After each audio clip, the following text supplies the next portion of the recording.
Hello friends, welcome to my YouTube channel go for success. आज मैं आपको बताने वाली हूँ भारतीय संविधान की प्रस्तावना क्या है। शुरू करने से पहले आप मेरे चैनल पर नए हैं तो प्लीज़ सब्सक्राइब, लाइक और शेयर ज़रूर करें। तो आइए स्टार्ट करते हैं। ठीक है, वैसे तो भारतीय संविधान की प्रस्तावना से रिलेटेड बहुत से ऑब्जेक्टिव्स एग्जाम्स में पूछे जाते हैं जिस पे हम ध्यान देंगे और जिसे मैं आपको एक्सप्लेन करके बताऊंगी। इसे आपको रटने की बिल्कुल ज़रूरत नहीं पड़ेगी, आप इसे ईजिली याद कर पाएंगे या समझ जाएंगे। ठीक है, तो सबसे पहले हम देखते हैं भारतीय संविधान, इंडियन कॉन्स्टिट्यूशन की प्रस्तावना उद्देशिका। सबसे पहले आप याद रखिएगा कि भारतीय संविधान को प्रस्तावना को उद्देशिका भी कहते हैं, यानी प्रेम्बल बोलते हैं। इसे कंफ्यूज मत होइएगा, ये दोनों एक ही हैं। ठीक है, अब हम इसकी प्रस्तावना को देख लेते हैं।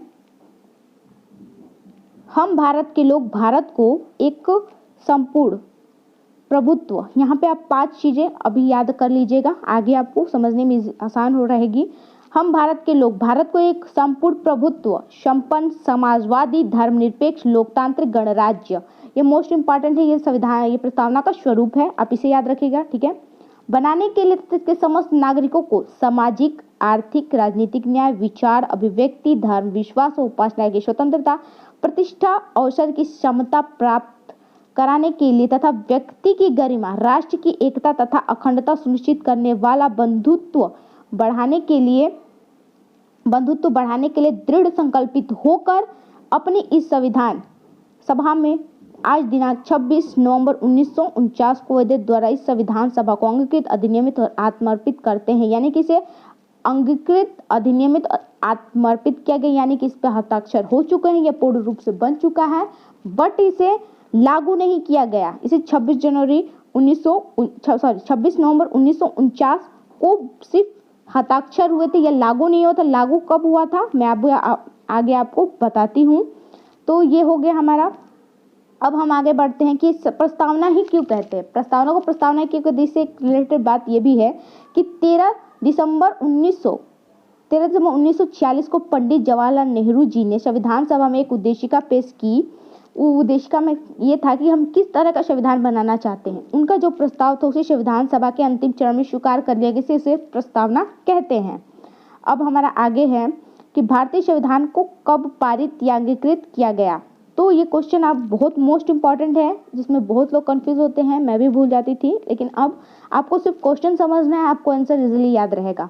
तो क्वेश्चन क्या कह रहा है कि भारतीय संविधान को कब पारित और अंगीकृत, इसमें 2 वर्ड्स हैं जिसको आपको हमेशा दिमाग में रखना है, पारित और अंगीकृत। पारित से तात्पर्य है कि कब इसे पास किया गया, यानी कि कब पूर्ण रूप से बन चुका था, और अंगीकृत से हमारा तात्पर्य है कि इसे पूर्ण रूप से यह बन चुका है, यानी कि अंगीकृत हो चुका है, इसमें कुछ भी अभी बाकी नहीं है।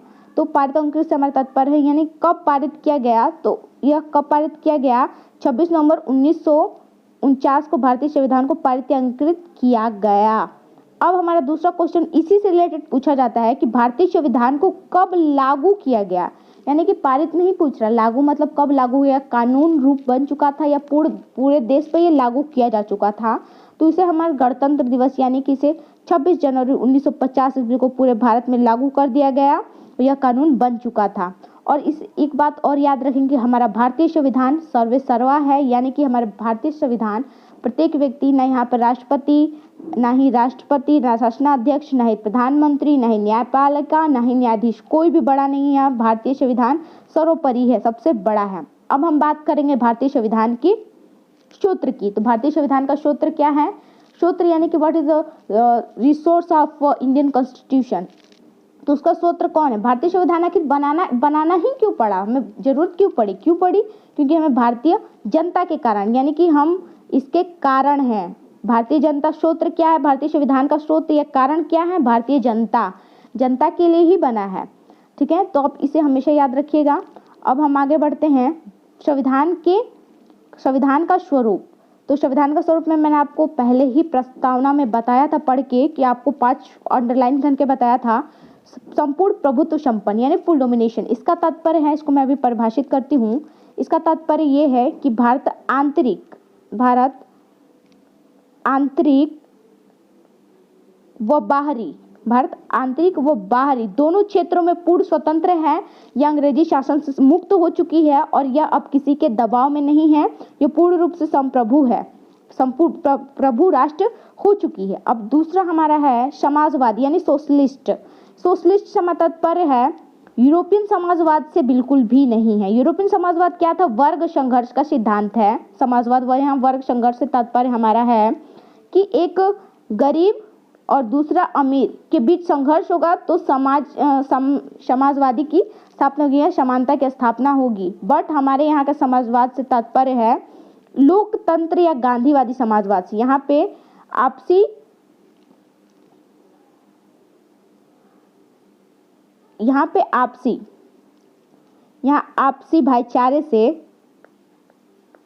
भाईचारे के साथ यहाँ पे समाजवाद स्थापित किया जाएगा, ना कि संघर्ष से। इस समाजवाद का ये तात्पर्य। अब हमारा तीसरा है पंथ निरपेक्ष यानी सेक्युलर। पथ निरपेक्ष यानी कि सेक्युलर। पथ निरपेक्ष हमारा तात्पर्य है सेक्युलर, यानी कि हमारा भारत देश किसी भी प्रकार से किसी भी तरह से एक धर्म पर नहीं है। हमारे भारत में अनेक धर्म है। पथ निरपेक्ष धर्म निरपेक्ष है। यहाँ पे अगर मंदिर है तो मस्जिद है, मस्जिद है तो गुरुद्वारा है। सभी धर्म समानता, यहाँ पे सभी धर्म को समानता प्रदान की गई है। अब हमारा चौथा है लोकतांत्रिक यानी डेमोक्रेटिक। भारत का शासन लोकतांत्रिक है, यानी जनता का, जनता के लिए और जनता के द्वारा है, जनता के द्वारा है। पांचवा हमारा है गणराज्य यानी कि रिपब्लिक। गणराज्य है, पता है क्वेश्चन में क्या गड़बड़ की जाती है? यहाँ पे गणराज्य से तात्पर्य गणतंत्र है। अक्सर गणराज्य मैंने यहाँ लिखा है, लेकिन यहाँ पे गणतंत्र भी लिखा जाता है, अक्सर स्टूडेंट्स को कंफ्यूज करने के लिए। लोकतंत्र और गणतंत्र में लोग कंफ्यूज हो जाए। लोकतंत्र से तात्पर्य है जनता का शासन, ठीक है, जनता का या जनता का शासन होगा। जबकि गणराज्य से तात्पर्य है कि वह शासन जहाँ का राज्याध्यक्ष या शासनाध्यक्ष, राज्याध्यक्ष या फिर शासनाध्यक्ष वंशानुगत ना होकर भारतीय जनता द्वारा प्रत्यक्ष या अप्रत्यक्ष रूप से निर्वाचित होता है, उसे गणराज्य कहते हैं। ठीक है, अब हमने भारतीय संविधान का स्वरूप समझ लिया। भारतीय संविधान का उद्देश्य क्या है, प्रस्तावना का उद्देश्य क्या है? तो प्रस्तावना का उद्देश्य मैंने ऊपर भी अंडरलाइन किया था, नीचे मैं इसको अच्छे से एक्सप्लेन करके बता रही हूँ। संविधान का उद्देश्य पहला है न्याय, जस्टिस की, यानी कि भारतीय संविधान सभी को बराबर न्याय या जस्टिस को देगी, यानी कि सामाजिक क्षेत्र में, यानी कि प्रत्येक व्यक्ति सभी समान होंगे, कोई भेदभाव नहीं किया जाएगा, सभी समान होंगे। दूसरा आर्थिक क्षेत्र यानी कि इकोनॉमिक जस्टिस में दिया गया कि जो यहाँ पे अमीर गरीब की विषमता को दूर किया जाएगा, इकोनॉमिक स्तर पर इसे बढ़ावा दिया जाएगा प्रत्येक व्यक्ति को। पॉलिटिकल जस्टिस यानी कि राजनीतिक न्याय, मतलब राजनीति में प्रत्येक व्यक्ति को समान अवसर दिया जाएगा और उन्हें शामिल किया जाएगा। ये न्याय से हमारा तात्पर्य ये हुआ। अब हमारा है सामाजिक न्याय, आर्थिक न्याय से हो गया। अब स्वतंत्र, दूसरा हो गया स्वतंत्र, फ्रीडम। प्रत्येक व्यक्ति को यहाँ आज़ादी दी जाएगी। प्रत्येक व्यक्ति यहाँ आज़ाद है। आज़ाद होने से क्या तात्पर्य है? यदि व्यक्ति को आज़ादी दी जाएगी तभी वे अपने व्यक्तित्व का विकास करेगा, जिससे वो राष्ट्र का विकास करेगा और राष्ट्र से अपने देश का विकास करेगा। इसलिए यहाँ प्रत्येक व्यक्ति को स्वतंत्रता दी गई है।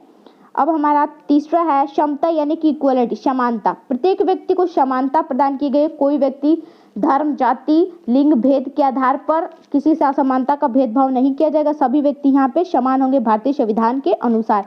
यहाँ मौलिक अधिकार में भी समानता की बात की गई है। चौथा हमारा है व्यक्ति की गरिमा, डिग्निटी ऑफ पर्सन, यानी कि प्रत्येक व्यक्ति को गरिमापूर्ण जीवन जीने का अधिकार है। प्रत्येक व्यक्ति सम्मानपूर्वक, गरिमापूर्वक अपना जीवन व्यतीत करेगा। पांचवा हमारा है राष्ट्र की एकता एवं अखंडता, unity and integrity of the nation.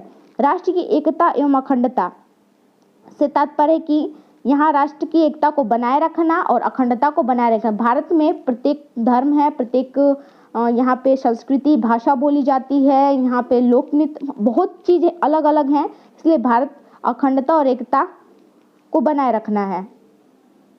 इसका छठा है हमारा बंधुता यानी कि फ्रेटर्निटी। इसका मतलब है कि आपसी भाईचारे को बनाए रखना। बंधुता का मतलब आपसी भाईचारा भाईचारे को बनाए रखना है। यहाँ हिंदू मुस्लिम को नहीं देखना है, सभी लोग आपस में भाई भाई हैं, ना कोई हिंदू है ना कोई मुस्लिम है। संविधान में सभी को समानता दी गई है। इसके बाद हमारा एक क्वेश्चन बनता है, 2 ऑब्जेक्टिव्स बनते हैं एग्जाम्स में कि डॉक्टर भीमराव अंबेडकर जी ने किसे संविधान की आत्मा कहा है। यहाँ पे पूछा जा रहा है, कोई वक्ता पूछ रहा है, यानी कि डॉक्टर भीमराव अंबेडकर जी ने किसे संविधान की आत्मा कहा है। तो आप हमेशा याद रखिएगा, कोई वक्ता बोले या डॉक्टर भीमराव अंबेडकर जी बता रहे हैं कि किसे संविधान का आत्मा कहा जाएगा, तो यहाँ पे उसका आंसर होगा कि अनुच्छेद 32 को, यानी कि संवैधानिक उपचारिक अधिकार को भारतीय संविधान की आत्मा कहा जाता है। जबकि एक और क्वेश्चन इसी तरह सेम टू सेम कंफ्यूजन वाला है कि भारतीय संविधान में किसे आत्मा कहा जाता है, सॉरी किसे संविधान की आत्मा कहा जाता है। ये क्वेश्चन है, किसे संविधान की आत्मा कहा जाता है। तो यहाँ पे कोई वक्ता नहीं है, कोई पूछ नहीं रहा है, यहाँ सिर्फ क्वेश्चन किया जा रहा है कि किसे संविधान की आत्मा कहा जाता है, यहाँ कोई वक्ता नहीं है। तो इसको हम इजीली ऐसे याद रखेंगे कि प्रस्तावना उद्देशिका को भारतीय संविधान की आत्मा कहते हैं। और जबकि ऊपर पूछा गया है कि डॉक्टर भीमराव अंबेडकर जी ने किसे, यहाँ पे एक वक्ता है, यानी कि कोई बोल रहा है, डॉक्टर भीमराव अंबेडकर जी ने किसे संविधान की आत्मा कहा है, तो अनुच्छेद 32 को। तो आप बिल्कुल भी कंफ्यूज मत होइएगा। अगर आपको मेरी वीडियो अच्छी लगे तो लाइक कीजिएगा, सब्सक्राइब कीजिएगा, और हाँ, कमेंट में यस जरूर लिखिएगा ताकि मैं और अच्छी वीडियो बना सकूं।